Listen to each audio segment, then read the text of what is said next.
কুল ইন্নাল খাসিরিনাল্লাযীনা খাসিরু আনফুসাহুম, যে আল্লাহকে হারাবে সে নিজেকেও হারালো। নিজের উপরে তার নিজের আর কোনো অধিকার নাই। সে তার নিজেকে যে একটু বাতাস করবে একটা পাখা দিয়ে, নিজেকে যে একটু পানি, কয় কাতরা পানি নিজেকে নিজে পান করাবে, এই অধিকারটুকু আর নাই। যে আল্লাহকে হারালো নিজের বডিকেও হারালো।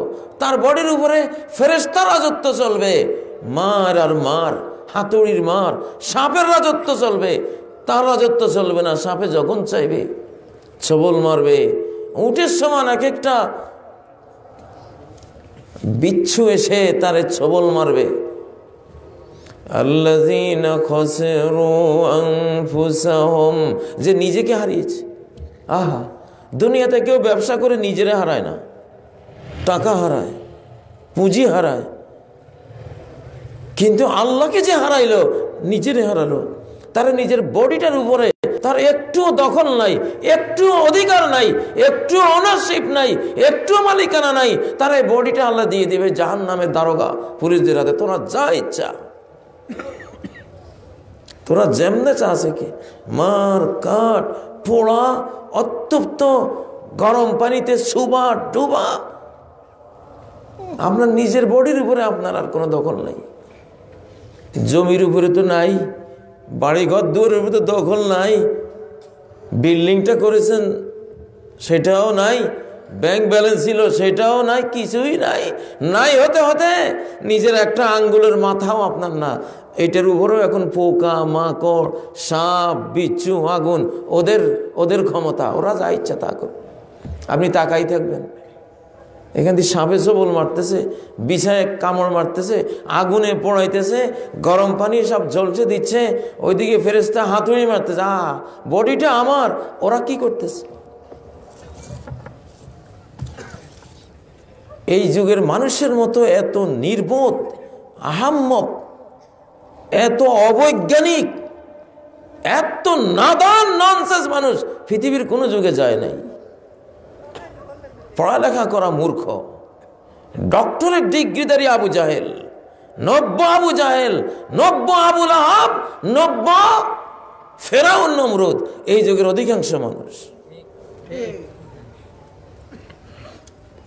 সারা দিন টাকা পয়সার হিসাবের জন্য ক্যালকুলেটর, কম্পিউটার, কোনো অভাব নাই, আরো কত কি আবিষ্কার হবে। তোমাদের নিজের মালিকানাই তুমি হারাইলা। আল্লাহর কোরআন বলছে, তুমি আল্লাহকে যখন হারাইবা, আল্লাহ তোমার বডিটাও আর তোমার কাছে রাখবে না, তোমার বডিরও তুমি হারাই ফেলবা, তোমার বডিটা আরেকজনের দখলে। قل إن الخاسرين الذين خسروا أنفسهم وأهليهم, শুধু নিজের বডি হারাইবা, নিজের স্ত্রীটাও তোমার না, আরেকজনে নিয়ে যাবে। তোমার স্ত্রীটা, তোমার বউটা তোমার যদি দুনিয়াতে চোখের সামনে আরেকজনে নিয়ে যায়, কেমন বেদনা তোমার ভিতরে জাগবে। সেই তোমার স্ত্রীটাও আর তোমার না, তুমি কে? তোমার আল্লাহ চিনে না, কেউই চিনে না। যার মালিক নেই তার কেউই নেই। এই মহাবিশ্বে, বিশাল মহাবিশ্ব, এই মহাবিশ্বে আমরা একটা ধূলিকণার সমানও না। 1150 কোটি গ্যালাক্সি মহাবিশ্বে, এক একটা গ্যালাক্সিতে 20-30 হাজার কোটি গ্রহ, একটা সূর্যই 13 লাখ পৃথিবীর সমান। এইরকম 1150 কোটি গ্যালাক্সি, যে গ্যালাক্সির এক একটাতে 20-30 হাজার কোটি চন্দ্র সূর্য তারকা, এগুলির সাথে আমাদেরকে তুলনা করলে আমরা কি? আল্লাহ ছাড়া আমরা কিছুই না। যারা ইহুদি খ্রিস্টান বেঈমান হয়ে মরবে, তাদের কিয়ামতের ময়দানে আল্লাহ বলবেন, যাও এই মুসলমান, তুমি ইহুদিকে নিয়ে যাও, এইটাকে জাহান্নামে দিয়া, এইটা তোমার মুক্তিপণ, এটাকে জাহান্নামে ফেলো, এটাকে জাহান্নামে ফেলার উসিলা তুমি জান্নাতে যাও।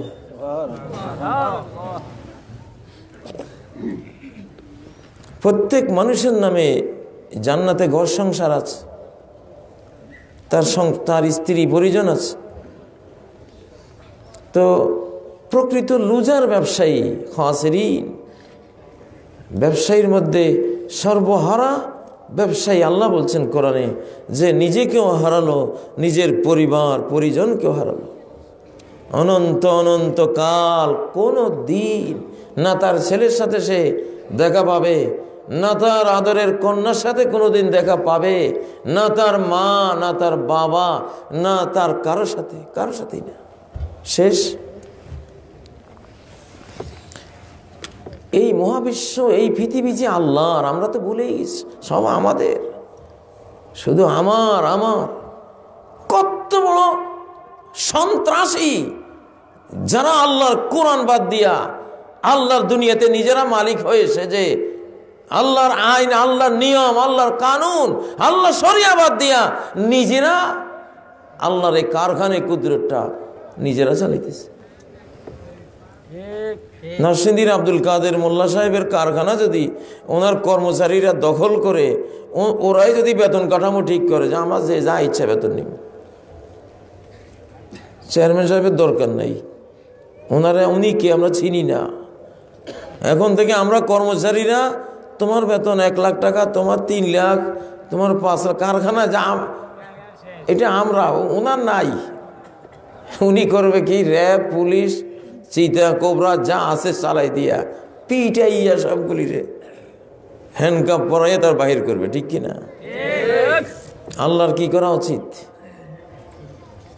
আমাদেরকে কি করা উচিত? শুধু রহমান রহিম হওয়ার কারণে তামসাটা দেখতেছেন, উনি তামাশাটা দেখতেছেন। قل إن الخاسرين الذين خسروا أنفسهم وأهليهم يوم القيامة। আপনার 2 চোখ আপনার থাকবে না, আপনার সুন্দর চেহারাটা আপনার থাকবে না। আগুনের কর্তৃত্ব, জাহান্নামের কর্তৃত্ব। এক একটা নারী কত রূপ চর্চা করে, কত বিউটি পার্লারে যায়, কত রকমের ভ্রু প্লাক করে, কত কসমেটিক্স ইউজ করে, কত শাড়ি, পোশাক, অর্নামেন্টস পরে, কত ফ্যাশন, কত কাটিং করে। আরে নাদান মহিলা, দুনিয়াতে আল্লাহ তাআলা সৃষ্টি করেছেন আল্লাহর ইবাদতের জন্য, আল্লাহর গোলামি করার জন্য, আল্লাহর দাসী হওয়ার জন্য, ঠিক নয় কি? ওয়ামা খালাকুল জিন্না ওয়াল ইনসা ইল্লা লিয়াবুদুন। এই জীবনে ইবাদতের চেয়ে বড় কোনো গুরুত্বপূর্ণ কোনো কাজই নাই আমাদের। ইবাদতের চেয়ে বড় কোনো কাজই নেই পৃথিবীতে সবচেয়ে বড় কাজ, আমেরিকান প্রেসিডেন্ট হওয়ার চেয়েও বড় আমার মূল্যবান কাজ। আমার জন্য মার্কিন যুক্তরাষ্ট্রের প্রেসিডেন্ট হওয়া মূল্যবান না, জাতিসংঘের মহাসচিব হওয়া আমার জন্য বড় দায়িত্ব না, বড় কাজ না। বড় কাজ হলো আমার জন্য আল্লাহকে আমি সেজদা করতে পারলাম কিনা, এইটা। আমি গোলাম, আমি আদ্যপন্ত গোলাম। আমার চুলগুলি কালো ছিল আল্লাহর হুকুমে, আজকে সাদা আল্লাহর হুকুমে। একদিন হয়তো পড়ে মাথা টাক হয়ে যাবে আল্লাহর হুকুমে। আমার চুলগুলিও আমার হুকুম না, আমার হুকুমে না, কার হুকুমে চলে? আল্লাহর হুকুমে। আজকে সেই আল্লাহকে ভুলে গেছে।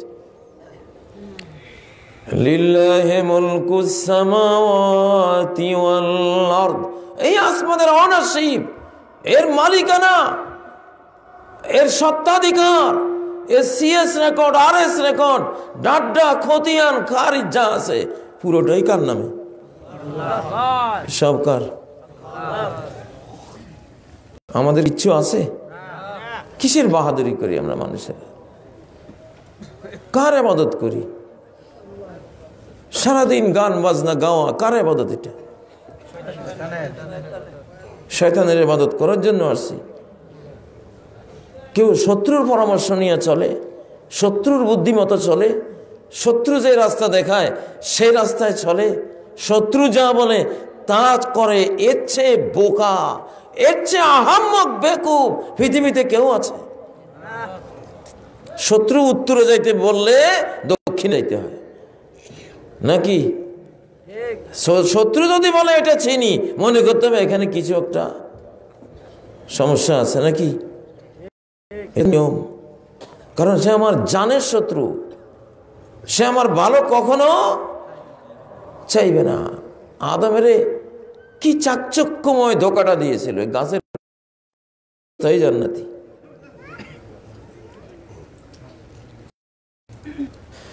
শয়তানের ইবাদত, নাচ ড্যান্স কে না দেখে? হাজারের মধ্যে এক দুজন আসেনি আমি জানি না। নাচ ড্যান্স, আজকে মুসলমান মেয়েরা নাচে, শিল্প, এটা শিল্পকলা, শিল্পকলা।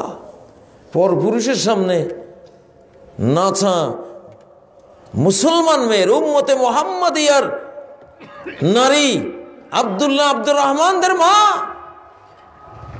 মুহাদ্দিস মুফাসসির, বিশ্বকে যারা ইসলামের দাওয়াত দেবে তাদের মা জননীরা নাচবে।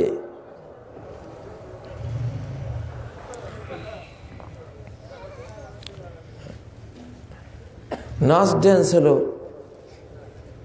জিনদের ইবাদত। মানুষ সবচেয়ে সুন্দর, মানুষের স্ত্রীরা সবচেয়ে সুন্দরী সুশ্রী, জিনদের প্রচন্ড লোভ এদের প্রতি।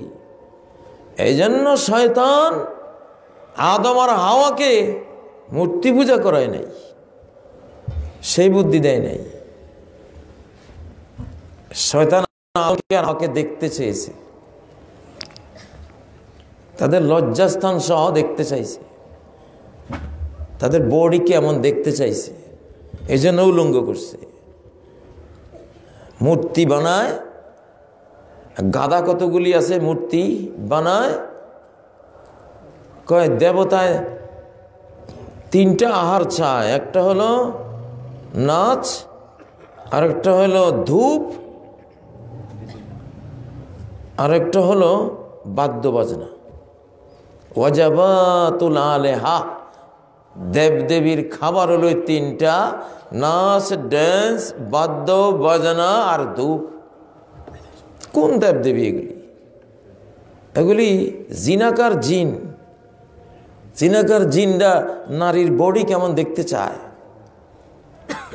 কিছু জিনে দ্বারা মেয়েদের আমরা জানি আমাদের কাছে চিকিৎসার জন্য আসে, যখন জিজ্ঞাসা করে কি করে, রাত দুপুরে সে একলা ঘরে দরজা জানালা সব বন্ধ করে খুব সুন্দর করে সাজে, সিনেমা নায়িকার মতো সেজে সে কাকে জানি নাচ দেখায়, নাচে, সারা রাত নাচে। এটা হলো ওয়াসানিয়া। মাতাহারি নামে ইউরোপের এক মেয়ে প্রথম এই নাচটাকে ভারতের মন্দির থেকে নিয়ে ইউরোপে এই নাচকে সে টেলিভিশনে নিয়ে গোটা বিশ্বকে এই শয়তানের ইবাদতের জাহান্নামে নিক্ষেপ করে দিয়েছে। নাচ ড্যান্স ছিল দেহ ব্যবসায়ীদের অ্যাড, বিজ্ঞপ্তি। সেই নাচ ড্যান্স এখন জাতীয় শিল্পকলা, আমাদের শিল্পের অঙ্গ, মুমিনের পার্ট অফ কালচার। গাধা, গর্ধব, উলাইকা কাল আনআমি বাল হুম আদাল, এগুলি হলো হায়াওয়ান, জানোয়ার, গরু ছাগল চতুষ্পদ জন্তুর মতো। দুই পাওয়ালা হায়াওয়ান, দুই পাওয়ালা জানোয়ার, দুই পাওয়ালা গরু ছাগল শিয়াল বানর কুকুর। বরং এগুলি আরো অধম, আরো গোমরা, আরো বিভ্রান্ত, আরো নিকৃষ্ট। চার পাওয়ালা জানোয়ারগুলি তো মালিক চিনে, এরা মালিকও চিনে না। একটা কুকুরকে জীবনে একবার খাবার দিলে মরণ পর্যন্ত এই মালিকটাকে চেনে, মরণ পর্যন্ত ওকে দেখে লেজ নাড়িয়ে অভ্যর্থনা জানায়, শুকরিয়া জানায়।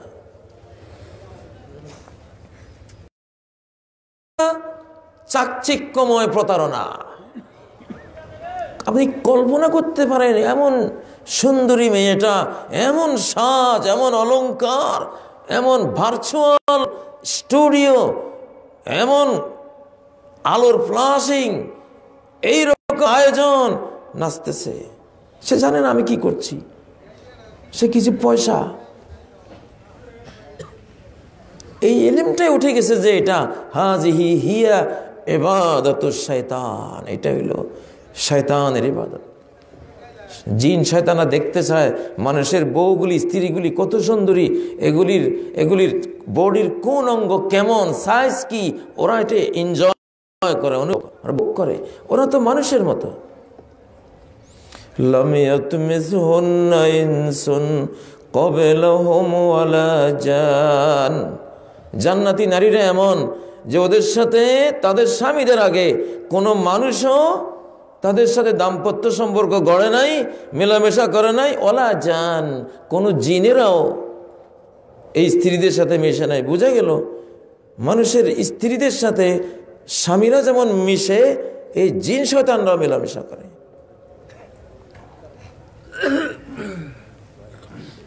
বিশ্বব্যাপী নাচ ড্যান্সের হাকিকত নিউক্লিয়াস একেবারে আল্ট্রাসোনোগ্রাম করা রিপোর্ট হলো এটা।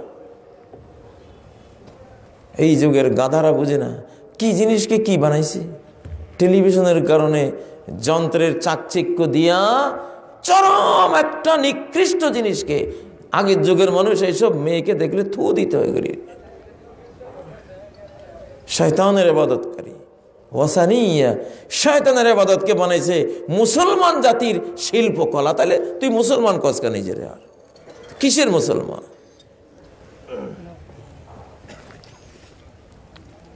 মূর্তি পূজারীদের কবি ইমরুল কাইস, আরবের বিশ্বকবি, সে শিকারে গেছে। নীল গাভী, বনাঞ্চলের তরতাজা গরু গাভী শিকার করেছে। সেই বর্ণনা দিতে গিয়ে সে বলে, ফাআন্না লানা সিরবুন কাআন্না নিআজাহু আযারা দুয়ারিন ফি মালাইন মুযায়্যালি। এমন নীলগাভীর দল আমাদের সামনে আসলো। বন জঙ্গলে যখন গেলাম তখন মনে হলো যে দুয়ার মূর্তির চারপাশে যে তরুণী মেয়েরা নাচ ড্যান্স দিয়ে ঘুরে, মনে হয় যেন ওই রকম তরুণীদের এক পাল। এই নীল গাভীগুলি এত সুন্দর। লা তাকুমুস সাআ হাত্তা তাত্তারিবা আলায়াতু নিসাই দাউসিন হাওলা জিল খালাসা। নবীজি বলছেন যে কিয়ামত কায়েম হবে না যাবত জিল খালাসা মূর্তির চারপাশে আরবের মেয়েরা কোমর দুলিয়ে, পাছা দুলিয়ে নাচ ড্যান্স না দেবে। এবার বুঝতে পারছেন এই নাচের সম্পর্ক কিসের সাথে? মূর্তি পূজা। এটা মূর্তি পূজা, এটা নিয়ে ইবাদত। লিয়াবুদুন, আল্লাহ যে বললেন আমি জিন মানুষকে সৃষ্টি করেছি আমার ইবাদতের জন্য, এটা বুঝি ইবাদত? এটা আল্লাহর ইবাদত। ইবাদত মানে কি? আল্লাহ যা হুকুম করবেন তা আমি মানব, যা নিষেধ করবেন তা আমি ছাড়ব, এটাই তো ইবাদত।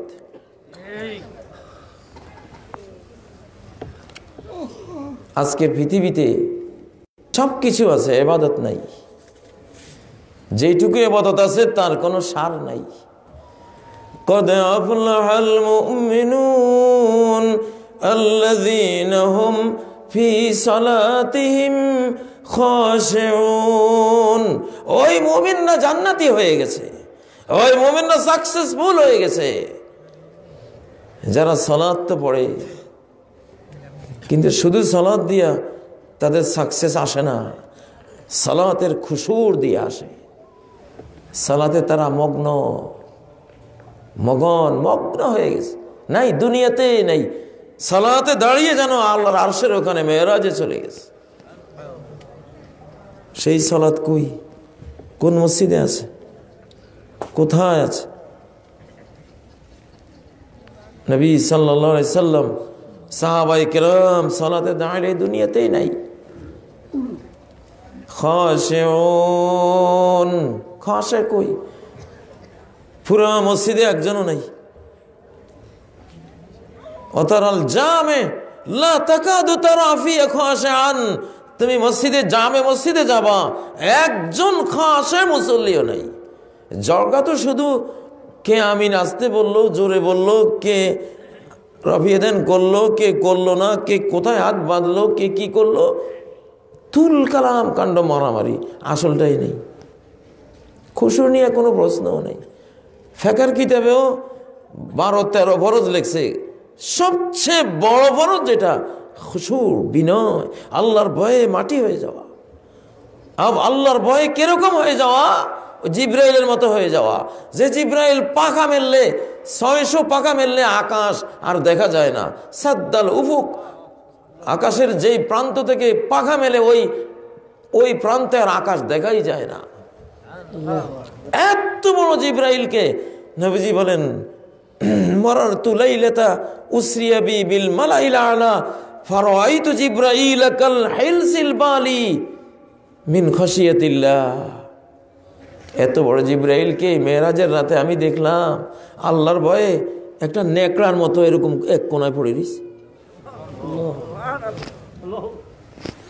একটা হইলো অহংকারী আর একটা হলো বিনয়ী।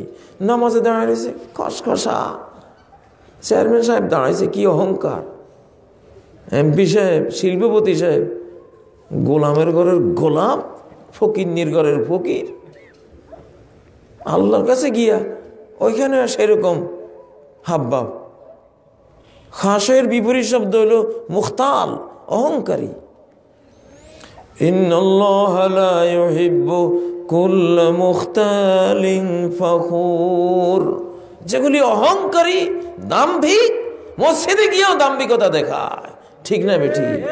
ইমাম সাহেব একটু কিছু একটা হলে ইমাম সাহেব উপরে চড়া। মসজিদে গিয়েও সবার পরে যায়, সবার আগে সামনের কাতারে গিয়া মানুষের গায়ের উপর দিয়া সামনের কাতারে গিয়া বসে। আল্লাহর ঘরে গিয়া যদি আল্লাহকে চিন্তা, জিব্রাইল আমিন আল্লাহকে চিনছেন। আল্লাহ তাআলা কে? আল্লাহ তাআলার কি ক্ষমতা! 7 আসমান 7 জমিন আল্লাহর হাতের তালুতে রাখলে 7টা সরিষার দানার মতো ক্ষুদ্র হয়ে যায়। মহাবিশ্ব এক নির্দেশে নাই করে দিতে পারেন, কি ক্ষমতা! এরকম কত বিলিয়ন ট্রিলিয়ন মহাবিশ্ব এক অর্ডারে বানাই ফেলতে পারেন। কুন ফায়াকুন। দুনিয়াতে বসে খালি দুনিয়া বড়, আমাদের হুজুর বড়, আমাদের সরকার বড়, আমাদের এমপিরা বড়, মন্ত্রীরা খালি এদের কথাই আমি শুনি। আজকে বিমানে যখন দিনাজপুর থেকে আসতেছিলাম, নিচের দিকে তাকাই দেখি ঢাকার বড় বিল্ডিংগুলি এরকম। আরে এইগুলি নিয়ে এই বড়াই করি আমরা। উপর থেকে যদি পাথর একটা ফেলে, নিচের ওলার কাম শেষ। বিমানে উঠলে বোঝা যায় দুনিয়ার মানুষ কত ক্ষুদ্র, আর কত নাথিং, আর কত অসহায় আমরা। কি আছে এই ছোট্ট দুনিয়াতে পড়ে কত রকমের অহংকার। আল্লাযীনা হুম ফি সালাতিহিম খাশিউন। খাশে, আল্লাহর ভয়ে মগ্ন হয়ে গেছে। ভয় আসবে কোত্থেকে? আল্লাহকে জানলে না। ইন্নামা ইয়াখশাল্লাহা মিন ইবাদিহিল উলামা। আল্লাহর বান্দাদের মধ্যে যারা আল্লাহকে জানে, আল্লাহ কেমন, আল্লাহ কত বড়, তার জালাল, তার পরাক্রম, তার যোগ্যতা, তার পাওয়ার, তার ক্ষমতা, তার জ্ঞান, তার গুণাবলী, এক একটা গুণ কি অনন্ত অনন্ত অনন্ত, অসীম অসীম অসীম। যারা আল্লাহকে জানে ওরা আল্লাহকে আল্লাহু আকবার দিলে দুনিয়াতে নেই, আল্লাহর ভয়ে চোখ গর্তে চলে গেছে ওদের। এরকম এক ওয়াক্ত নামাজ যদি জীবনে পড়তে পারো, জান্নাত কিনে নিতে পারবা।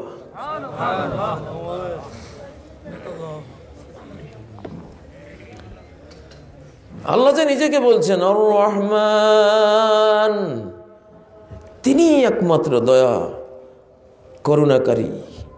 কেন বলছেন এই কথা? কি বুঝাইলেন? এটা বুঝাইলেন যে এই মহাবিশ্বে দয়া স্নেহ করুণাকারী তিনি ছাড়া আর কেউ নেই। তিনি কাদির, সর্বশক্তিমান।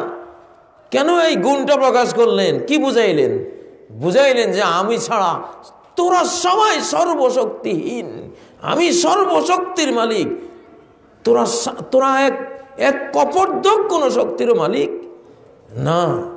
কাদির বলে বুঝাই দিলেন সব ক্ষমতা লেস, আল্লাহ ধরা দিলে আর বাঁচার কোনো উপায় নাই। আমরা বড় বেশি বস্তুবাদী হয়ে গেছি, কোরআন পড়ি না, এই জন্য আল্লাহকে চিনি না। ও ভাইরা, ইবাদত কি? সুদ খাওয়া ইবাদত। সুদখোরকে আল্লাহ বলছে তুমি যদি সুদ থেকে তওবা না করো তাহলে আমি ধরে নিলাম যে তুমি আমার বিরুদ্ধে যুদ্ধ ডিক্লার দিলা। ফাজানু বিহারবিম মিনাল্লাহি ওয়া রাসূলিহি, যদি সুদ ত্যাগ না করো, এই না করার ব্যাখ্যা অর্থ মর্ম হলো তুমি আল্লাহর বিরুদ্ধে যুদ্ধের ডিক্লার দিলা, আল্লাহ তোমার বিরুদ্ধে যুদ্ধের ডিক্লার দিল। আমাদের শতকরা 90টা সুদী ব্যাংক দিয়া আমরা আল্লাহ তাআলার বিরুদ্ধে যুদ্ধ করতেছি, আল্লাহর তৈরি এই বাংলাদেশে বসে। ওনার সাথে আমাদের ফাইট। না হলে বাংলাদেশ এখানে থাকার কথা না। বাংলাদেশ 18 কোটি মুমিন লা ইলাহা ইল্লাল্লাহ কালেমা পড়া মানুষের দেশ। এটা তো আসমানে ভাসত। এটা কিসের অভাব? আজকের এই দুর্গতি কি জন্য?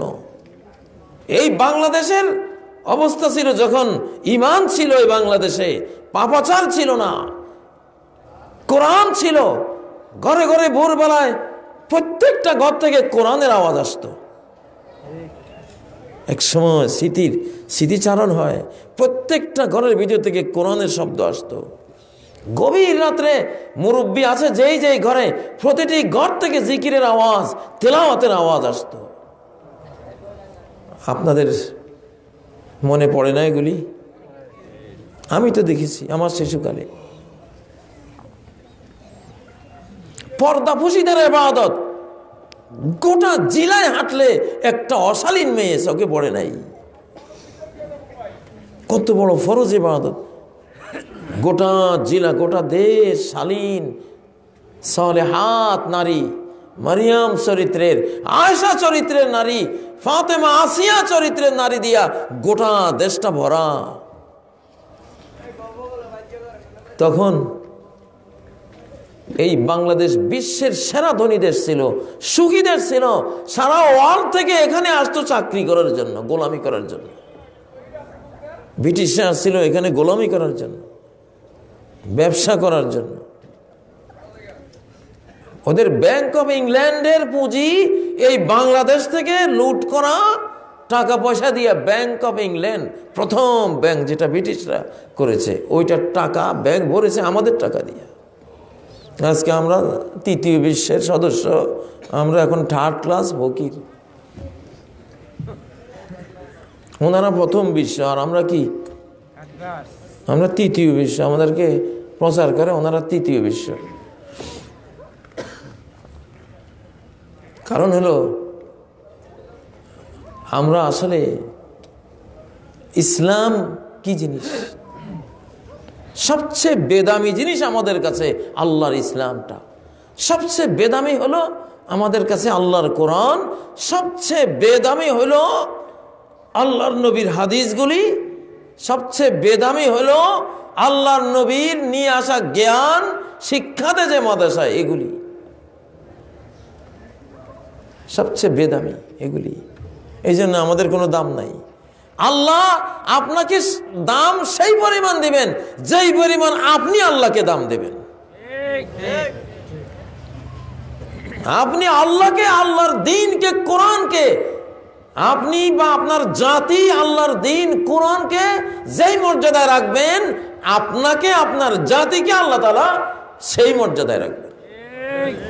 সাহাবায়ে কেরাম এই কোরআনের উপরে কোনো জ্ঞানকে, কোনো কিতাব পুস্তক, ওনারা অন্য বইপত্র পড়ার কল্পনা করতেন না কোরআন পড়ার আগে।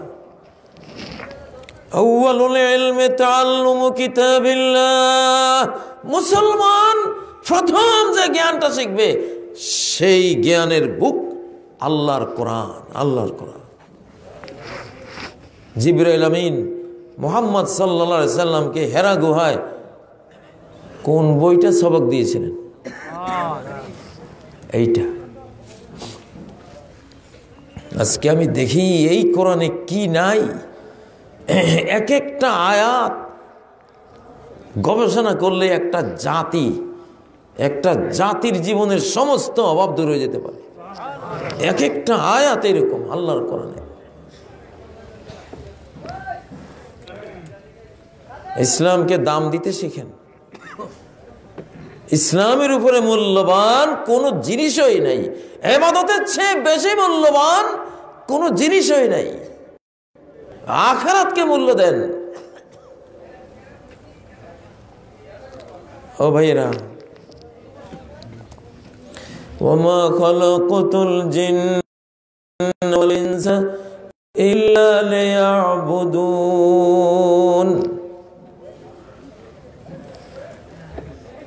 সাহাবায়ে কেরাম ইবাদত করে গেছেন, অর্ধ পৃথিবী আল্লাহ তাদেরকে দিয়ে দিয়েছেন।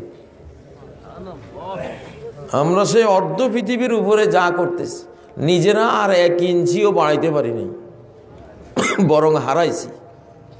ওনারা যা দিয়ে গেছেন সেখান থেকে হারিয়েছি, নিজেরা 1 ইঞ্চিও বাড়াতে পারিনি।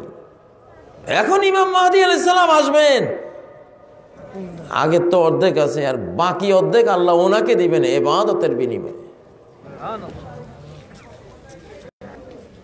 ওনার ইবাদত বন্দেগী, ইবাদতেই মূল্য। জীবনে যা দেখলাম, ইবাদতকারীর মতো সম্মান মর্যাদা, ইবাদতের মতো রাজত্ব, ইবাদতের মতো ক্ষমতা, ইবাদতকারীর মতো পাওয়ার, ইবাদতকারীর মতো বিত্ত এই পৃথিবীতে আর কোনোটা নাই। শাহজালাল রহমাতুল্লাহ আলাইহি কি ছিল ওনার নামে কেন বিমানবন্দর হলো? কি ছিল ওনার? কি হাজার হাজার কোটি টাকা ছিল? উনি বিল গেটস ছিলেন? কোন রাজা মহারাজা ছিলেন? ইবাদত কি ছিল? ইবাদত। আল্লাহকে ডেকে গেছেন, আল্লাহর গোলামি করে গেছেন। একজন ইবাদতওয়ালা মানুষকে জিন, শয়তান, মানুষ সবাই ভয় পায়, সবাই ভয় পায়। ঠিক বলতেছি? বনের বাঘ, আব্দুল্লাহ ইবনে ওমর একবার বসরায় কোত্থেকে বাঘ আসছে, বাঘের কানটা চেপে ধরে 1 চড় মারছে, তুই যা। সাহাবায়ে কেরামদের কারামত। আফ্রিকার জঙ্গলে গেছেন, বর্বররা কয় যে মুসলমান মুহাম্মদ সাল্লাল্লাহু আলাইহি ওয়াসাল্লামের শিষ্যরা আফ্রিকার জঙ্গলে আসছে আমাদের বিরুদ্ধে যুদ্ধ করতে। আমরা এদের বিরুদ্ধে যুদ্ধ করা লাগবে না, যেই সিংহ, টাইগার, ভাল্লুক, হিংস্র প্রাণীরা আছে 1 রাতে সাবার করে ফেলবে। হযরত উকবা সেনাপতি বনের এক পাশে দাঁড়ায় একটা খুতবা দিলেন যে আমরা আল্লাহর সৈনিক, আল্লাহর দ্বীনের ঝান্ডা, কালেমার ঝান্ডা নিয়ে এসেছি, যুদ্ধ করব। এখানে যারা আছো, সিংহ, বাঘ, ভাল্লুক, হিংস্র প্রাণী, জঙ্গল ছেড়ে দাও। আর যে দৌড় শুরু, কি কিয়ামত! ওইটা দেখিয়াই বর্বরীরা, বর্বর জাতি ইসলাম কবুল করে ফেলছে। এটা কোন জাতি?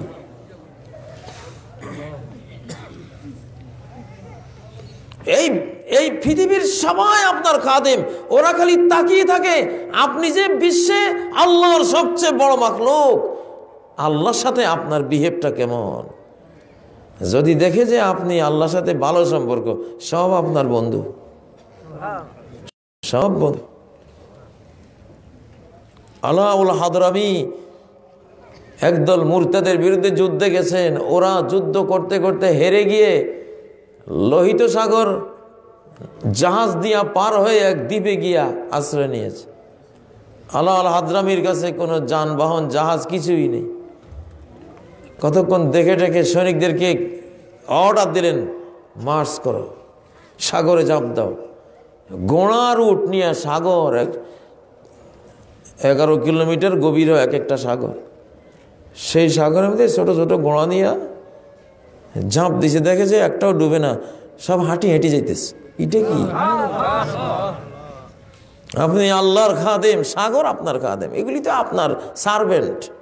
আপনি আল্লাহর গোলামি করেন, মহাবিশ্বের সব আপনার গোলামি করতে বাধ্য। وَسَخَّرَ لَكُم مَّا فِي السَّمَاوَاتِ وَمَا فِي الْأَرْضِ, আসমান জমিনের কুল কায়নাতকে তার সার্ভেন্ট বানিয়ে দিলেন আল্লাহ তাআলা। সাগরের বুক দিয়া উট আর গোড়ালে হাঁটি হেঁটে গিয়ে ওদেরকে যখন আক্রমণ করছে, ওরা হতবাক, জাহাজ নেই কিছু নেই, এরা আসলো কেমনে? এটা কি কাণ্ড? আগুন যখন দেখছে যে আমার ভিতরে যে আসছে এই তো আল্লাহওয়ালা, মালিকের সাথে ফ্রেন্ডশিপ আছে, আগুনের বাবার সাধ্য আছে, মালিকের বন্ধুকে জ্বালায়। এই আগুন তো হলো গৃহস্থের বাড়ির পাহারাদার কুকুর, বন্ধু দেখলে লেজ নাড়িয়ে অভ্যর্থনা জানাইয়া তাকে ওয়েলকাম করবে, ঠিক না? আগুনও খাদেম যদি আপনি আল্লাহর খাদেম হন। সাগর খাদেম মুসা আলাইহিস সালাম, সাগর পার হয়ে গেল, সাগর ওনাকে রাস্তা বের করে দিল। আপনি আল্লাহর দুশমন, আপনার বাড়ির ভিটা মাটিও আপনার দুশমন। আপনি তো আল্লাহরে চিনেন না, উনি কে, কার জমিনে দাঁড়িয়ে? এই জমিন তো পুরা মৌলবাদী, পুরা মুসলমান। এই মাটির উপরে মাহফিল হচ্ছে এখন, এই মাটিটা পুরা আল্লাহর বান্দা।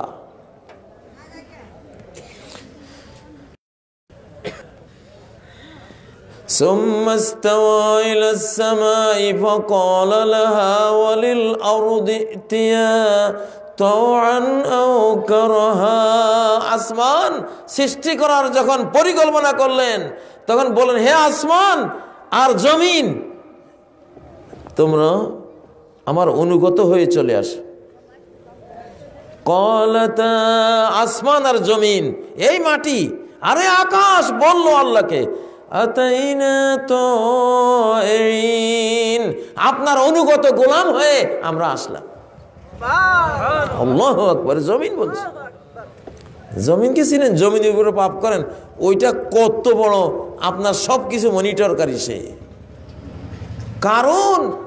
কারণ যখন মুসা আলাইহিস সালামকে কষ্ট দিল, যাকাত অস্বীকার করলো, আল্লাহ জমিনকে বলে দিলেন, এটা আমার দুশমন, এর সম্পদকে তলিয়ে দাও।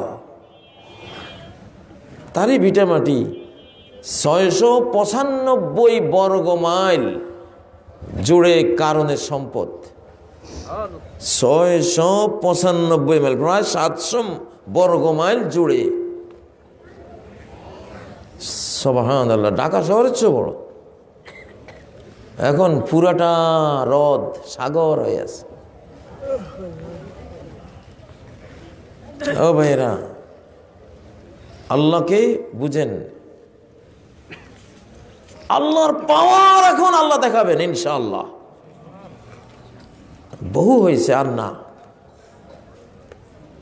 পৃথিবী যেই শক্তি অর্জন করে রেখেছে, জঙ্গি বিমান, নিউক্লিয়ার বম, ওরা বলে একটা গোটা পৃথিবী এক বোমা দিয়ে উড়ে দিবে।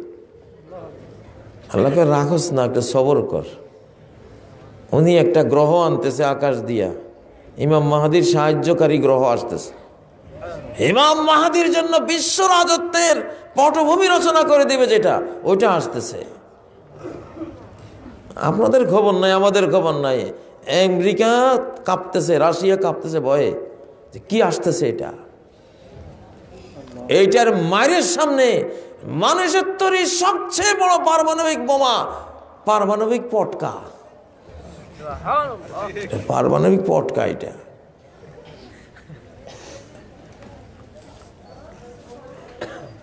পৃথিবীতে যদি 10,000 পরমাণু বোমা থাকে, ওইটার একটা অ্যাস্ট্রয়েডের সমান হইতো না। একটা যে 200 কিলোমিটার লম্বা একটা পাথর যে মারবে আল্লাহ তাআলা, ওইটা দিয়ে যে বিস্ফোরণ ঘটবে, এদের তৈরি 10,000 পরমাণু বোমা ওইটার এক কানা করিয়ে হবে না। এটা মহাদেশ তলায় দিবে আল্লাহ তাআলা। টের পাননি? আসমানের সিগন্যাল বুঝেন? শুধু কেবল বুলবুল আর আইলার সিগন্যাল বুঝেন যে এখন 7 নম্বর মহাবিপদ সংকেত, 8 নম্বর ওইগুলি বুঝেন। আকাশ থেকে যে সিগন্যাল আসতেছে বুঝতেছেন? সৌদি আরবে গিয়ে দেখেন সব বরফে সাদা, পাহাড়ের উপরে বরফ, মরুভূমিতে মরুভূমি বরফে সাদা। ইমাম মাহাদির ভূমিকা শুরু হয়ে গেছে।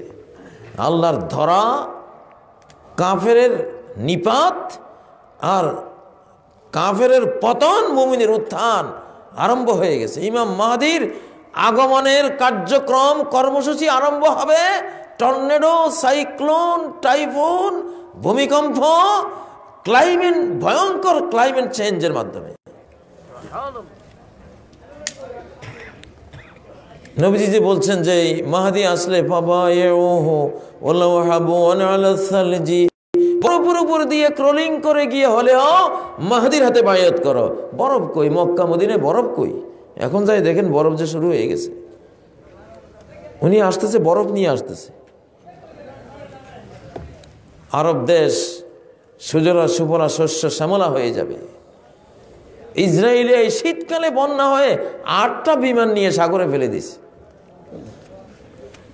ইরানে বন্যা, মালয়েশিয়ায় বন্যা, কুয়েতে বন্যা, বাংলাদেশে এই বড় শীতকালে বৃষ্টি, ঝড় দেখেছেন তো? যেটা আসমান থেকে আসতেছে ওইটার প্রভাব। অস্ট্রেলিয়ায় দাবানল জলে 100 কোটি প্রাণী মরে গেছে। 100 কোটি। একদিকে আগুন জ্বলতেছে, একদিকে বরফ পড়তেছে, একদিকে সাইক্লোন, টাইফুন, টর্নেডো, আরেকদিকে প্রাণী মরে, সাপ। কঠিন। 2020 সালটা ভয়ঙ্কর যাবে, ভয়ঙ্কর 2020 সাল। তাড়াতাড়ি ইবাদত করেন, শয়তানি ছেড়ে দেন। এই যুগের ইবাদত হইল গান, বাদ্য বাজনা, লাথি মেরে এগুলি যন্ত্রপাতি গুঁড়িয়ে এগুলি নদীতে ফেলাই দেন সব। পারবেন? ইনশাআল্লাহ। ওয়া ইন্না কুল্লা আমরিন মিন আমরিল জাহিলিয়াতি তাহতা কদামাইয়া হাতাইনি মাউদু বিদাহ।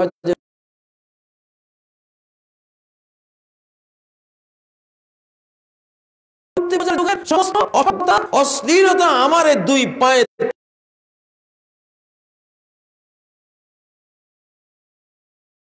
আমি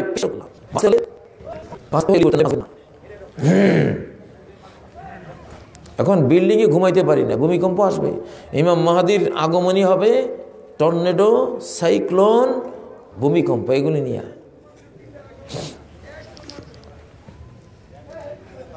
এখন ভূমিকম্প, সিরিজ ভূমিকম্প আসবে। সেই অবস্থা তৈরি হচ্ছে। যে গ্রহটা আসতেছে ওইটার চৌম্বক ক্ষেত্র আর পৃথিবীর চৌম্বক ক্ষেত্রের টানা পড়ে নে পৃথিবীতে ভয়ঙ্কর ভূমিকম্প তৈরি হবে। আগ্নেয়গিরি সব একযোগে বিস্ফোরিত হবে। পৃথিবীর 2-1টা মহাদেশ মানচিত্র থেকে বিলীন হয়ে যাবে। নতুন করে ভূগোল লিখতে হবে। এমন অবস্থা আসতেছে পৃথিবীতে। এখন বাঁচতে হলে কারা বাঁচবে?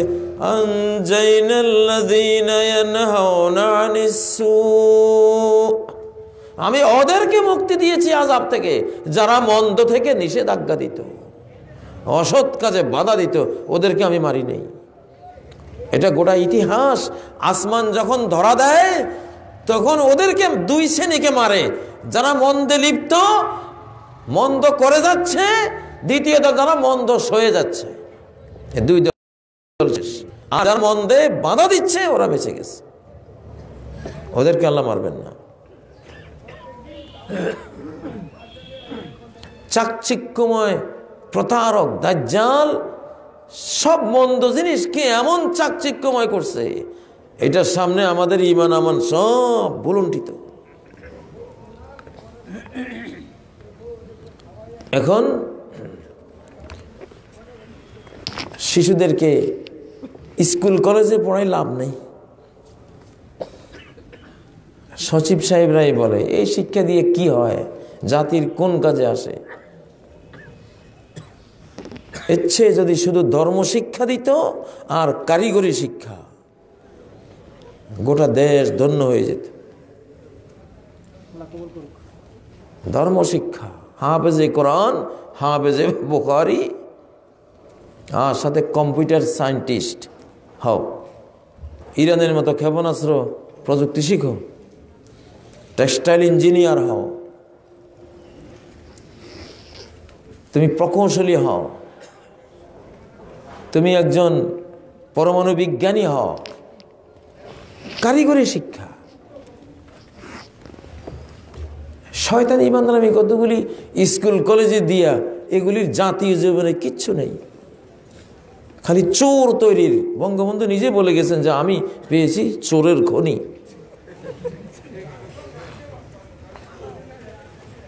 চোরের খনি উনি পেয়েছেন, আমরা কি পাইছি? সেই খনি তো এখন আরো বাড়তে বাড়তে এখন কোন অবস্থায় গেছে। এক একটা চুরির ঘটনা, ওনার সময় তো উনি কম্বল হারাইছিলেন, যা আমার কম্বলটাও চুরি করে নিয়ে গেছে। 7 কোটি বাঙালি, 7 কোটি কম্বল, আমারটাও পাইনি। আর এখন তো এক এক চোর হাজার হাজার কোটি টাকা মেরে নিচ্ছে, ঠিক নয় কি? আমি বলি আমাদের বাংলাদেশের এক শিশু 13 বছর বয়স, কারিগরি জানে, কম্পিউটার সায়েন্স জানে, গুগলের প্রিন্সিপাল অফিসার, সে ইঞ্জিনিয়ার, মাসে 2 কোটি টাকা বেতন। তোর এইসব MA বা ডক্টরের ডিগ্রি শয়তানি বান্দরামির উপরে লাভটা কি? জাতির দরকার কর্মশক্তি তৈরি হবে, যে শিক্ষা, সেই কর্মের শিক্ষা দাও, হস্তশিল্প শেখাও। গাড়ির আজকে এত বাঙালি ইচ্ছা করলে জাপানের চেয়ে বড় বড় ভালো ভালো গাড়ি আমরা বানাইতে পারতাম। বাঙালির এক বাংলাদেশি ছেলে আছে আমেরিকায়, 1 ঘন্টা একটা ক্লাস নেয়, ওদের সায়েন্সের ক্লাস, 1 কোটি টাকা বেতনে, 1 ঘন্টায় 1 কোটি টাকা বেতন পায় সে। আমার জামিয়া কাসিমের এক ছাত্র আব্দুল মতিন, কামিল ধর্ম শিক্ষা শেষ করে মাদ্রাসা শিক্ষা আমাদের কাছে পড়ে রাশিয়ায় চলে গেছে, হার্টের উপরে পড়াশোনা করে সারা রাশিয়াতে first class, first heart specialist. এখন সে বিশ্বকাপ ফুটবল খেলার টেস্ট ডপার, মানে তার সার্টিফিকেট ছাড়া কেউ বিশ্বকাপ ফুটবলে চান্সে পাবে না। এখন দরকার ছেলে মেয়েকে, একটা ছেলেকেও মেয়েকেও স্কুলে পড়াবার কোনো দরকার নেই, আলিয়া মাদ্রাসায় পড়াবেন, ক্লাস 5 পর্যন্ত আলিয়ায় পড়ান, কোরআন পড়ান, হাদিস পড়ান, 6 থেকে এবার দিয়ে দেন দরকার হলে। তবু আল্লাহকে চিনাইলেন, আল্লাহ রসুলকে চিনাইলেন, একটু সালাত সে চিনল, সে একটু হালাল হারাম চিনল, সে মনুষ্যত্ব কাকে বলে এগুলি সে শিখল।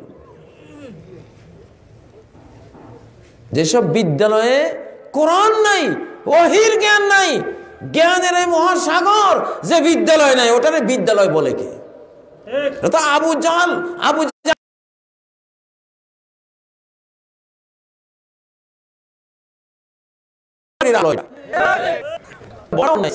জীবনে সবই ছিল, কোনটা না ছিল? তার সমাজ বিজ্ঞান, তার রাষ্ট্রবিজ্ঞান, তার সম্পদ, আরবদের উপরে কর্তৃত্ব, শারীরিক যোগ্যতা সব ছিল, কিন্তু শুধু কোরআন নাই, এজন্য তার উপাধি আবু জাহেল। এটা কোনো রসিকতার কথা না, শুধু এই একটা পয়েন্ট দিয়ে আমাদের শিক্ষা ব্যবস্থাকে চিন্তা করেন তো, এই শিক্ষা ব্যবস্থাকে কি বলা যায়?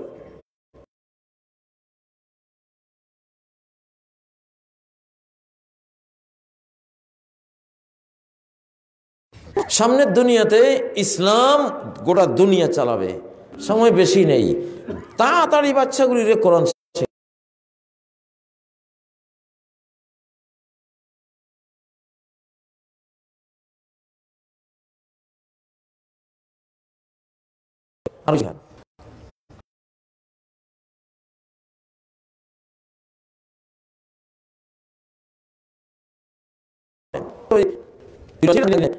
বিদ্যালয় এখন বৃদ্ধালয়, বিদ্যালয়ে থাকতে রাখি রাখি বলা মানে বুড়া বানাই বুড়ি বানাই ছাড়ি দেয়। কাজ করবে কি? এটা তো ব্রিটিশ চক্রান্ত। আগের যুগে মুসলমান বাচ্চাদের পড়ালেখা শেষ হতো 8, 9, 10 বছরে। 8 বছর এসে লেখক ইমাম বুখারী 8 বছরে পড়ালেখা শেষ। 10-11 বছর থেকে উনি মুসান্নেফ, লেখক। বুখারী লেখার মতো যোগ্যতা। 8, 9, 10 বছরে স্কল আসে। এখন এই জন্য ব্রিটিশে বুদ্ধি বাইর করছে যে এই জাতির যুবকদেরকে বিদ্যালয়ে রাখাই বুড়া বানায় ছাড়ি দেয়, এরপর আর কি করবে?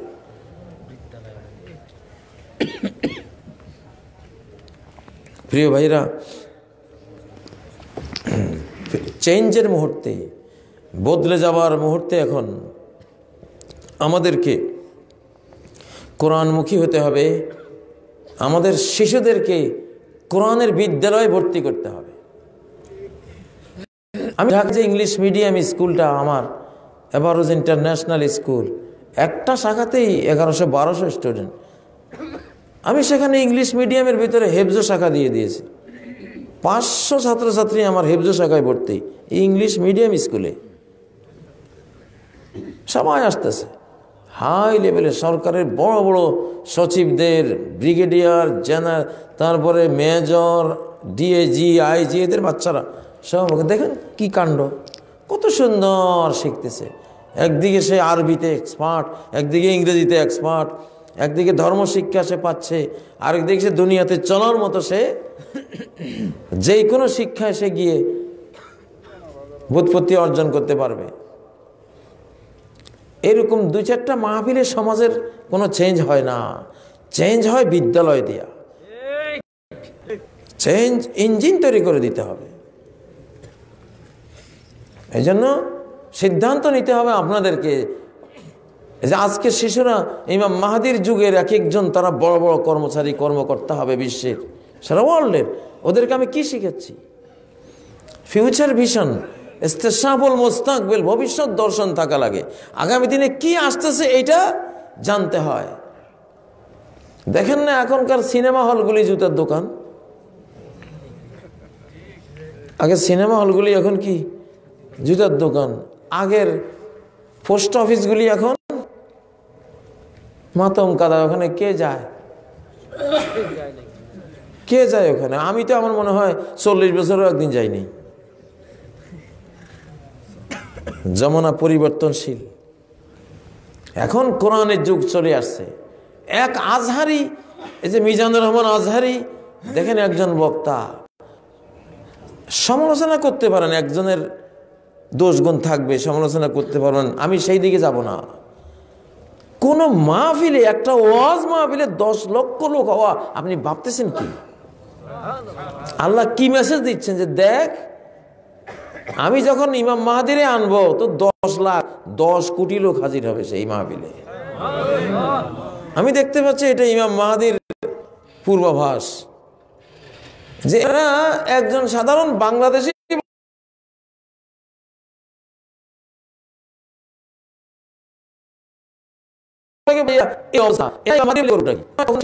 ঢাকা, খুলনা, বিক্রমপুর, মুন্সিগঞ্জ, টাঙ্গাইল, সুদ্ধে, গাজীপুর, পুরোটা লোকে লোকারণ্য হয়ে যাবে। চেঞ্জ বুঝেন তো? চেঞ্জ হয়ে গেছে দুনিয়া, অলরেডি ইসলামের হাতে চলে গেছে। ইসলাম শিখান, ইসলাম শিখেন, কাজে লাগবে ইনশাআল্লাহ। ওমা খালাকুতুল জিন্না ওয়াল ইনসা ইল্লা লিয়াবুদুন। আল্লাহ রাজত্ব আল্লাহ সামনে নেবেন। মানুষের পাওয়ার, মায়ের চোটে, হায় হায়, একদিকে সুনামি মারবে, বরফ আটলান্টিকের বরফের চালায় দিবে 900,000 কিলোমিটার গতিতে। বরফে বিল্ডিং, ঘর দুয়ার সব মইয়ের মতো চাপা দিয়া উড়াই তুড়াই কই যে লই চলে যাবে। আল্লাহর ক্ষমতা তো দেখায় নাই আল্লাহ এখনো, এখন ক্ষমতা দেখানির সময়।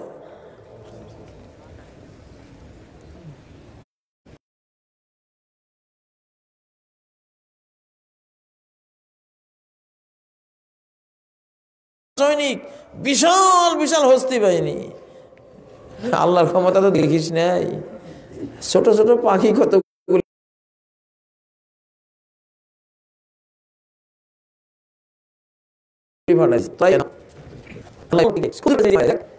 আমি যদি ক্ষুদ্রটার সাথে থাকি, তোর বৃহত্তর গোটা পৃথিবীতে যদি আমার বিরুদ্ধে থাকিস, এক ছোট্ট একটা ল্যাংড়া মশাই তো নমরুদের মতো একটা গোটা বিশ্বের প্রেসিডেন্টকে মেরে দিয়েছিল, ঠিক না? সেই মায়ের সময় এখন এসে গেছে। অতএব ইবাদতের উত্থান হবে, আত্মার উত্থান হবে, ঈমানের উত্থান হবে, তাসবিহ তাহলিল তাকবীরের উত্থান হবে, সালাতের উত্থান হবে, তিলাওয়াতের পুনর্জাগরণ হবে ইনশাআল্লাহ। বোরকা হিজাব শালীন ড্রেসের বিশ্ববিজয়ী পুনরুত্থান হবে ইনশাআল্লাহ। মানুষকে দেখলে সালাম দেবে, মানুষ ড্রেস পরবে ইসলামিক শালীন ড্রেস, মানুষ সুদ বর্জন করবে, ঘুষ বর্জন করবে ইনশাআল্লাহ। মানুষ জুলুম, অত্যাচার, খুন খারাপি, মানুষ দোতারা সেতারা সারেগামা বাদানিশা বিশ্ব থেকে উৎখাত হয়ে যাবে। এগুলির একটা তারও খুঁজি পাবে না কোথাও ইনশাআল্লাহ। সেই সময় এখন আমরা ইবাদত করতে আসছি পৃথিবীতে, এখানে শয়তানি করতে আসিনি। আমাদের সময়ের মূল্য আছে নাকি? গোটা পরিবার হবে একটা ইবাদতের পরিবার। ছেলে আল্লাহর ইবাদতকারী, মেয়ে আল্লাহর ইবাদতকারী, বাবা আল্লাহর ইবাদতকারী বান্দা, মা ইবাদতকারী বান্দা। এই গোটা তো দুনিয়াতে বেহেশত জান্নাত, নাকি বলেন? সিদ্ধান্ত নিতে হবে। আমার মালিক যেহেতু আমাকে বানাইছে, ওনাকে আমি সেজদা করবো, ডাকবো, বাস। ইহুদি, ইসরায়েলের কিছু কিছু ইহুদি আলেমরা ইসলাম কবুল করে, ওদেরকে ইন্টারভিউ নেয় লোকেরা, ইহুদিরা এসে, এমন একটা ধর্ম তুমি নিলা, এমন একটা ইসলাম নিলা যে ইসলাম নেওয়ার পরে তোমাকে বোমা মারবে, ঝাঁঝরা করে দেবে বুলেট মেরে, তোমাকে লাঞ্ছিত করবে, তোমাকে সন্ত্রাসী বলবে, তোমার দিন দুনিয়া স্ত্রী সব কেড়ে নিবে, তুমি কেন ইসলামটা কবুল করলা? ওই ইহুদি আলেম পণ্ডিত বলে, এই নির্যাতন, এই কষ্ট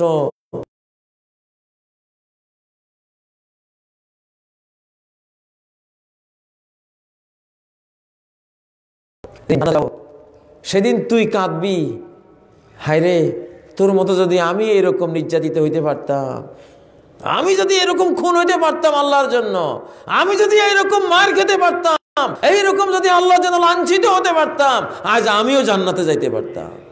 তুই বলিস কি? আমি আল্লাহর জন্য জীবন দেব, আমার সম্পদ সব ভুলুণ্ঠিত করে দেব, ঘর বাড়ি সব বর্জন করব, ভিটামাটি ছেড়ে হিজরত করে আল্লাহর জন্য চলে যাব। এই গৌরব, তুই তো এইটার জন্য একদিন কাঁদবি আখিরাতে গিয়ে, হায় রে আমি বললাম না, তুই পারলি। ঠিক নয় কি মুসলমান?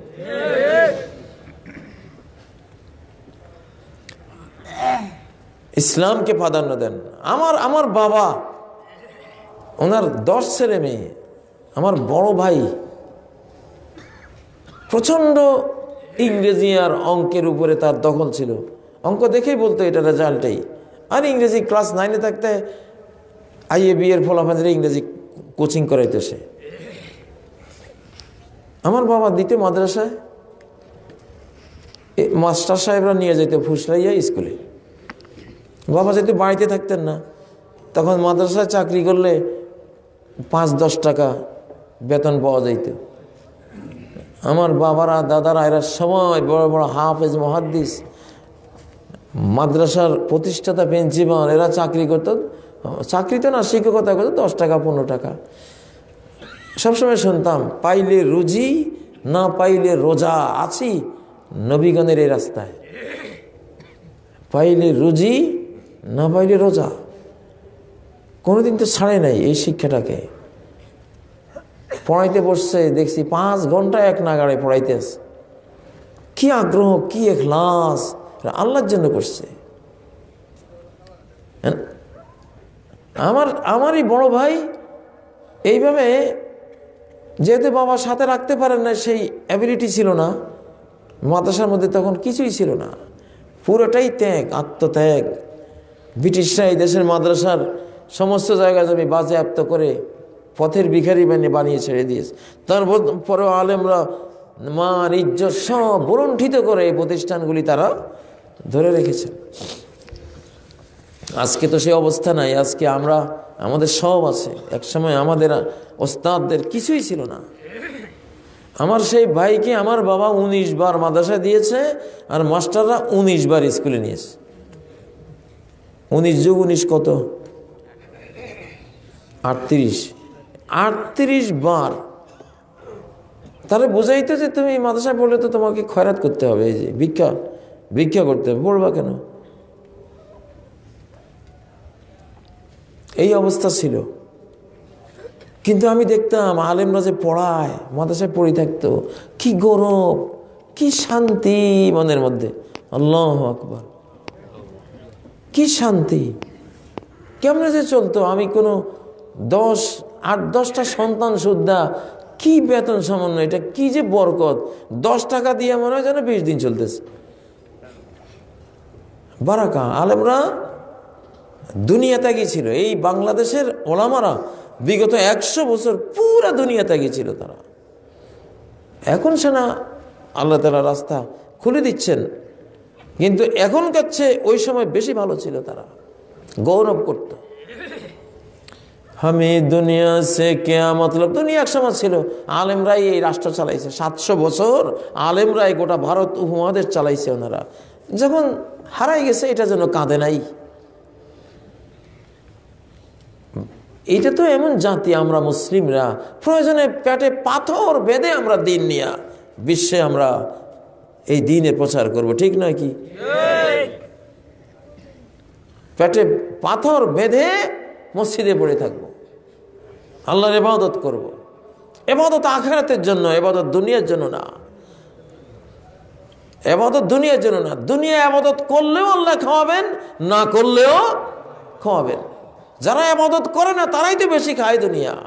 জাপানিরা কি ইবাদত করে, আমেরিকানরা কি ইবাদত করে, অস্ট্রেলিয়া ইউরোপিয়ানরা কি ইবাদত করে, ওরাই তো বেশি খায়, ঠিক না? যা আছে পাওনা দেয় না, দুনিয়াতে খেয়ে আখেরাতে যাওগা, ওখানে জাহান্নাম। আর আমাদেরটা তো বাকি রয়ে গেছে আখেরাতের জন্য। সম্মানিত ভাইগণ, কিছু সিদ্ধান্তমূলক কাজ করতে হবে।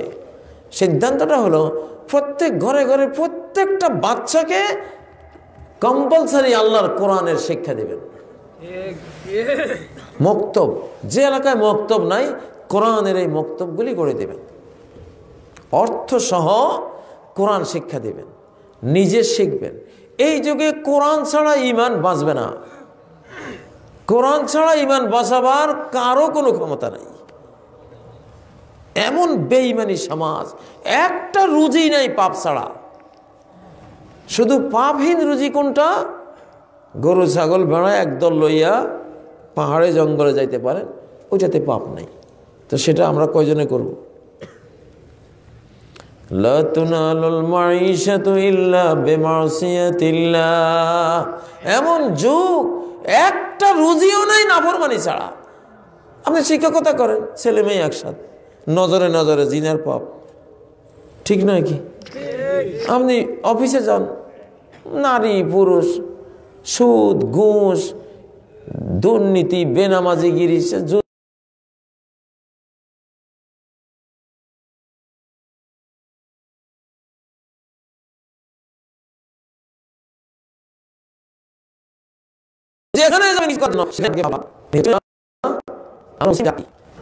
আমাদের ইসলাম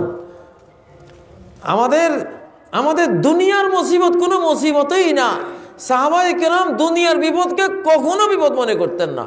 ব্যবসায় 100 কোটি টাকা লস হয়ে গেছে, এটাকে কোনো লসই মনে করতেন না। বা আল্লাহ নিয়েছেন, আল্লাহ দেবেন, আল্লাহ দেবেন ইনশাআল্লাহ। বুক ভরা তাওয়াক্কুল নিয়ে গেছেন, আল্লাহ দিয়েছেন। ওনারা দুনিয়ার বিপদকে কখনো বিপদ ভাবতেন না। ওনাদের বিপদ ছিল আজকে তাকবীরে তাহরিমাটা ছুটে গেছে, জামাতে প্রথম তাকবীরটা পাইলাম না। এক সপ্তাহ কান্নাকাটি করছে, এক সপ্তাহ কান্নাকাটি, তাহরিমাটা ছুটে গেল।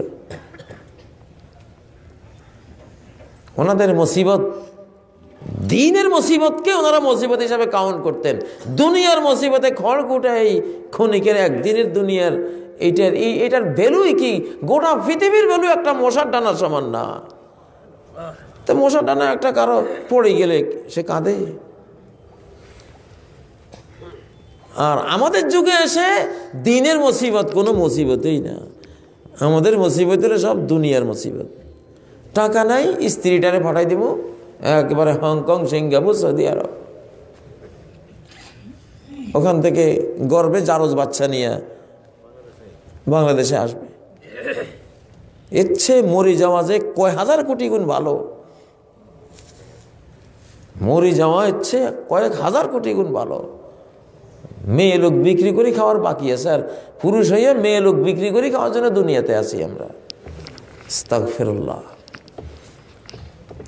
এই জীবন আর চাই না, আর ভালো লাগে না। এই জন্যই আমি যে কোনোখানে গেলে আমি চাই অন্য ওয়াজ করতে, কিন্তু আমার ভিতর দিয়ে আসে ইমাম মাহাদি আর ইসলামের উত্থান কবে কবে কবে এই জাহান্নামী সমাজ থেকে মুক্তি পাবো, খালি ওগুলি আসে ভিতর থেকে। সম্মানিত ভাইয়েরা, আল্লাহর কাছে জবাবদিহির জন্য অল্প দিন পরেই যাইতে হবে, সময় বেশি নেই।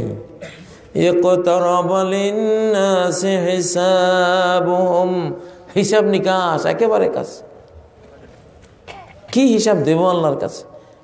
প্রত্যেকটা জিনিসের হিসাব দিতে হবে, প্রত্যেকটা নজরের হিসাব, প্রত্যেকটা শ্রবণের হিসাব, প্রত্যেকটা রুজি রোজগারের হিসাব, প্রত্যেকটা সেকেন্ড, মিনিট, ঘন্টার হিসাব দিতে হবে আল্লাহর কাছে। দিতে হবে কিনা? মনটা নরম করেন যে আল্লাহ গো, কেমনে হিসাব দেবে, তুমি মাফ করে দিও। মুমিনের একটা হাল থাকে, অবস্থা থাকে, তার অবস্থা তারে দেখলে বোঝা যায় সে অন্য জগতের একটা চিন্তার মধ্যে আছে। সে যেখানে যাক, অফিসে গেলেও তার ইমানদারি, সে লেবাস, সেই ড্রেস, তার নামাজের স্মরণ, তার ইবাদত বন্দেগী, তার সে সাফসুতরা তাকওয়ার জীবন, সে যেখানে যাবে তার ইমানটা নিয়ে যাবে, ঠিক নয় কি? যেখানে যাক না কেন। পরিবারে থাকলে পরিবারে কি ইবাদত নাই? পরিবারে ইবাদত নাই? ছেলে মেয়েদেরকে মা বাবা যদি কোরআন না পড়ায়, না শেখায়, তারা কেমনে শিখবে? মা যদি বসে কোরআন না পড়ে, বাবা যদি কোরআন পড়তেছে শিশুরা না দেখে, তারা কেমনে শিখবে? তারা দেখতেছে বাবা বিড়ি খায়, ধূমপান করে, আর কি করে, বাবা দুনিয়ার নষ্ট বষ্ট ছবি দেখে। তো ওরা আপনার ছবি দেখা থেকে কোরআন পড়া শিখবে ওরা?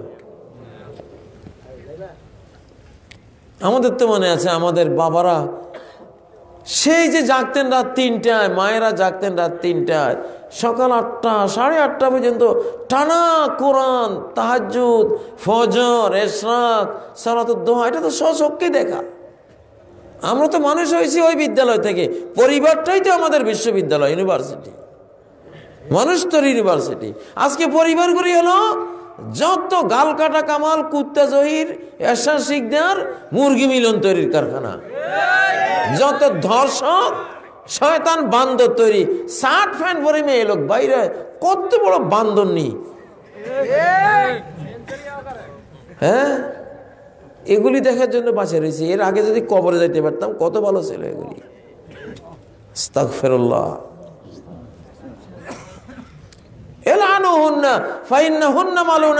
এরকম মেয়ে লোক দেখলে একটা লানত দিবা, কারণ সে মালাউন, সে লানত প্রাপ্ত মহিলা। আল্লাহ নবী বলছেন ওরা একটা লানত দাও। এখন আমি এগুলি ওয়াজ করি, এই জন্য আমাকে ইউটিউবের মধ্যে পাইলে কি যে বলে, কতগুলি নাস্তিক, বেয়াদব, হায়াওয়ান জানোয়ার আছে, কি যে গালি দেয় এরা। তা আমার একটা সুবিধা হলো, কে কি বলে কখনো দেখি না, কোনো দিনই দেখি না।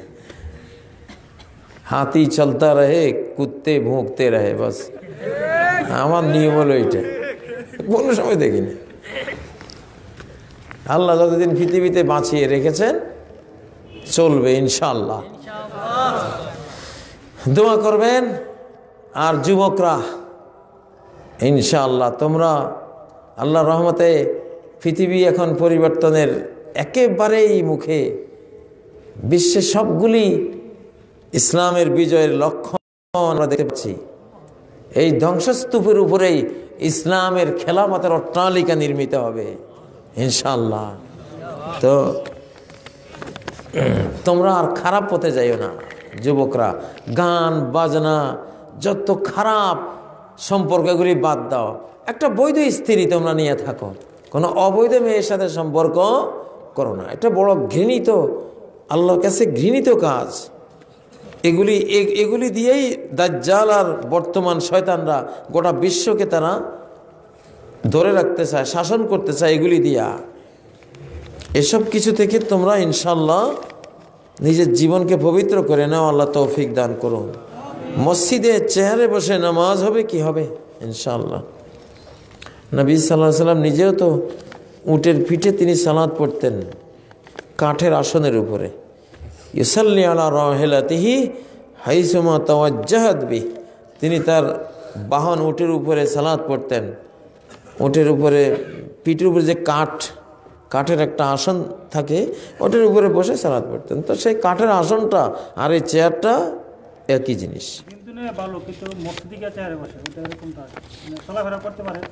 যদি এমন হয় কেউ চলাফেরা সবই করতে পারে, মসজিদে গেলে ভঙ্গ হয়ে যায়, তো সেটা তো আল্লাহ বুঝবেনি। এটা হলে তো হবে না। জেনুইন অক্ষম হইতে হবে, রুখতে পারে না, সেজদা করতে পারে না, বুঝেন না? কিছু মানুষ আছে আজান শুনলে অসুস্থ হয়ে যায়। এতক্ষণ তো সে কম্বলও গায়ে দেয় না, ল্যাবও মোড়ে দেয় নাই, যে আজান শুনছে এখন ল্যাব কম্বল মোড়ে দিয়ে এখন আর শরীর চলে না। এগুলি হলো ধোঁকাবাজ।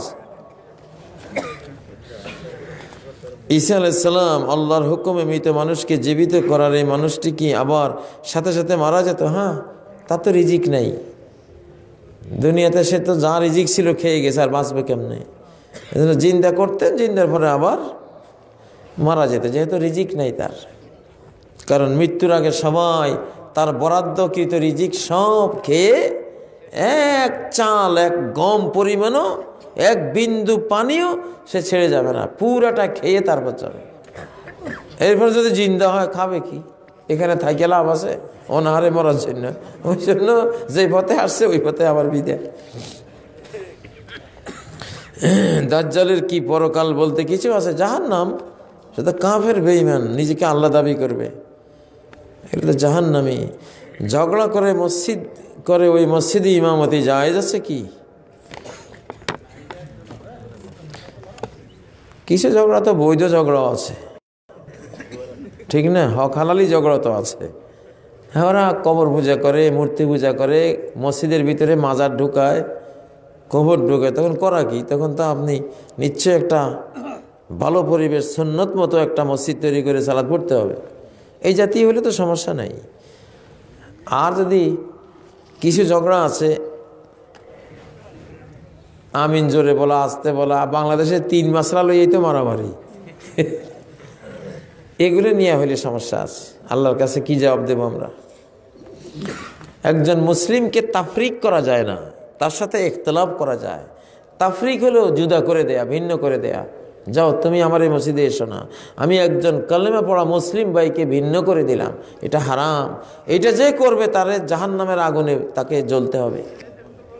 ফাররাকু, সারা কোরআনে আছে, ওলা তাকুনু কাল্লাযিনা তাফাররাকু, সে তো আমার মুসলিম ভাই, আমি ওরে মসজিদ থেকে জুদা ভিন্ন আলাদা করে দিলে সে হেদায়েত পাবে কেমনে? আচ্ছা বাবা ঠিক আছে, তুমি যেমনে চাও আমল করো, তবে এই মসজিদেই নামাজ পড়ো, বুঝেন না? মানে ইখতিলাফ বৈধ। 2 রকম 3 রকম আমল হইতে পারে দলিলের ভিত্তিতে, 3 রকম 4 রকম আমলও হইতে পারে। যেমন বুকে হাত বাঁধাটা 4 রকমই আমল আছে, মুসলিম জানে, এটা আছে, এটা আমরা জানি সবচেয়ে সহি। আবার এইটা আছে হাসান পর্যায়ে, এইটা আছে দুর্বল পর্যায়ে, আবার এইভাবেও দাঁড়ায়। 4 রকমের আমল আছে। এখন তুমি কেন এইভাবে দাঁড়াইলো? গেট আউট মসজিদ থেকে, এইটা হারাম, এটা করা যাবে না। না তুমি এমনি পড়ো। আপনি কাবা শরীফে দেখবেন সারা ওয়ার্ল্ডের মুসলিমরা আসে, এমনিও পড়ে, এমনিও পড়ে, এমনিও পড়ে, এমনিও পড়ে, কেউ কাউকে ডিস্টার্ব করে না। এক মসজিদেই পড়ে, এক ইমামের পিছনেই পড়ে। তাহলে তাফরিক করে নাই, ইখতিলাফ হয়েছে। আপনি একরকম করেছেন, ইনি একরকম, উনি একরকম, উনি একরকম, চারজন চার রকম আমল করেছে, বাট ভিন্ন করে দেয় নাই কেউ কাউকে, একসাথে দাঁড়াইছে, একসাথে দাঁড়াইছে। এরা জান্নাতে যাবে। ওই টুকটাক একটুখানি দুর্বল, সহি আল্লাহ সব বেশি পাবে, দুর্বল আল্লাহ কম পাবে।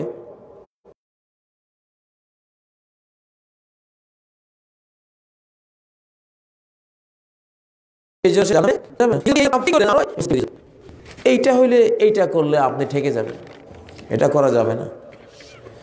ইখতিলাফ করা যাবে, তাফরিক করা যাবে না। দুই তিন রকমের আমল চলবে, কিন্তু তাকে মুসলিম ভাইকে ভিন্ন করে দেওয়া, জুদা করে দেওয়া, আলাদা করে দেওয়া, এইটা উম্মতের জন্য ভয়ঙ্কর। এটা করা যাবে না। অনেক লোকে ডাকে আল্লাহ রসুল, আবার বলে ইয়া রসুল না, শুধু আল্লাহকে ডাকবে, গায়েবানা ডাক শুধু আল্লাহকে, ইয়া আল্লাহ, আল্লাহুম্মা। রসুল সাল্লাল্লাহু আলাইহি সাল্লামের জন্য ডাক না, ওনার জন্য হলো দুরুদ।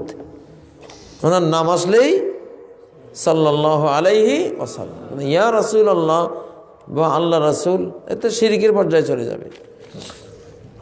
কারণ তাওহীদ হলো আল্লাহর হক।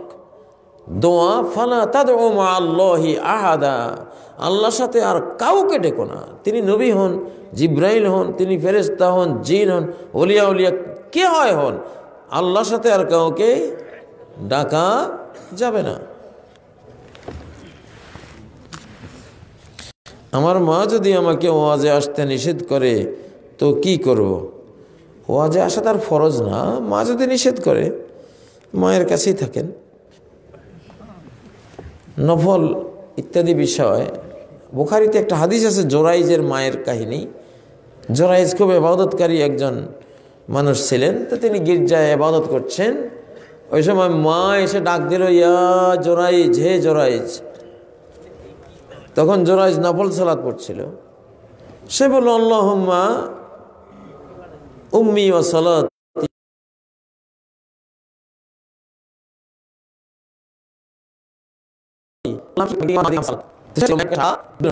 একবার দুইবার তিনবার এইভাবে মায়ের ডাকলো, কিন্তু জোরাইজ সালাতকে প্রাধান্য দিল, মায়ের ডাককে প্রাধান্য দিল না। উচিত ছিল মায়ের ডাকে সাড়া দেওয়া ওয়াজিব, আর যে নামাজ শেষে পড়ছিল ওটা ছিল নফল।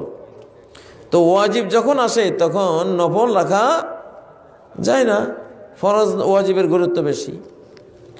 পরে তার মা একটা অভিশাপ দিল, আল্লাহুম্মা লা তুমিতহু হাত্তা তুরিয়াহু উজুহাল মুমিসাত, আল্লাহ তুমি এই জোরাইজকে মৃত্যু দিও না বেশ্যা নারীর চেহারা না দেখাইয়া। সে মায়ের মর্যাদা যেহেতু দিল না, ওরে বেশ্যার চেহারা দেখাইয়া তুমি মরণ দিও। ওরা ওই গির্জার ওখানে এক রাখালনি থাকতো, তো সেই রাখালনি এক রাখালের সাথে জিনা করে পেটে বাচ্চা নিল। পরে যখন সন্তানটা জন্ম হলো, রাখালনিকে লোকেরা এসে ধরল, এই সন্তান পেলা কই, তোমার তো স্বামী নেই? কয় যে ওই যে আপনাদের হুজুর গির্জা যে আবাদত করে, এটা ওনার বাচ্চা। হায় রে, মানে এই তুই হুজুরগিরি করো স্যার, এই কাণ্ড তোর। গির্জা ভাঙ্গা সইরা ওনারে মারধর করে অন্যরকম। তো উনি আসলে নির্দোষ ছিলেন, আল্লাহওয়ালা মানুষ। উনি কোলের বাচ্চা, মাত্র জন্ম হয়েছে। বাচ্চাকে এসে জিজ্ঞাসা করলেন, ইয়া বাবুস মান আবুক, হে বাবু বলো তো তোমার বাবাকে। আল্লাহ তাআলা ছোট্ট শিশুর মুখ খুলে দিছে। সে বলল, রাইল আর রাই, ওই যে রাখাল, আমার মায়ের সাথে যে রাখালটা থাকে ওইটা আমার বাবা। তখন লোকেরা ভুল বুঝলো, এটা সহিহ বুখারীর হাদিস। পরে সবাই বলল, নাবনি লাক সওমাআতাকা মিন যাহাব, আমরা স্বর্ণ দিয়ে আপনার এই গির্জাটা বানাই দেব। ছিল মাটির, এখন স্বর্ণ দিয়ে বানাই দেব। আমরা অন্যায় করছি? কয় না, লাগতো না, স্বর্ণ দিয়ে বানানো লাগতো না, মাটি দিয়ে বানাইতে হবে। আল্লাহ যে আমার এই ইজ্জত রক্ষা করেছেন, এটাই আমার জন্য যথেষ্ট। ওই আর কি। তাহলে মায়ের হকটা বড়। সে কিন্তু মায়ের কথা না শোনাতে এই এই খারাপ নারীর এই অপবাদের মুখে পড়তে হয়েছে। মাদের বদদোয়া লেগে যায়, মায়েদেরকে খেপাইও না। অস্ত্রের জিহাদ কোন কোন ক্ষেত্রে ফরজ হয়, এই মাহাদি আজ পর্যন্ত একটু সবর করো।